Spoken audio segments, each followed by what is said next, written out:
Programang ito ay rated SPG, striktong patnubay at gabay ng magulang ang kailangan. Ang emosyonal na pamamaalam nila Fatima ay hindi pala sa Mindoro para magbagong buhay, kundi sa kabilang buhay pala. Kaya posibleng pati ang mga kaibigan ni Tanggol ay maubos din dahil naging emosyonal din ang kanilang pagpapaalam kay Tanggol. Ito na ang huli nilang laban na magkakasama. Samantala, habang umuusad ang electoral protest para magkaroon ng mano-manong bilangan ay mas lalong nanganganib ang buhay ni Tanggol dahil gagamitin ni Roberto ang lahat ng kanyang impluwensya para mamatay si Tanggol.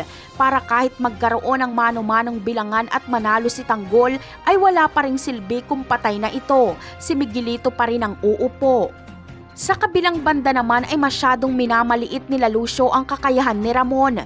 Iniisip ni Lucio na malabo siyang matakasan nito. Ang hindi niya alam ay nagpapanggap lang si Ramon na mahina. Pero ang totoo ay nag-iipon lang ng lakas si Ramon at kapag magkaroon siya ng pagkakataon ay tatakas siya. Kaya malaking pagkakamali na binuhay pa nila si Ramon dahil makakatakas ito at gagantihan sila.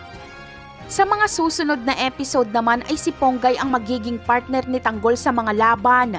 Malalaman kasi ni Ponggay na nandaya ang mga gerero at malalaman din ni Ponggay ang katiwalian ng mga gerero at ang ipinaglalaban ni Tanggol. Kaya papanig si Ponggay sa tama. Kaisa niya si Tanggol sa pagbabago ng Maynila. Napakarami pa nating dapat abangan sa mga susunod na episode. Paalam!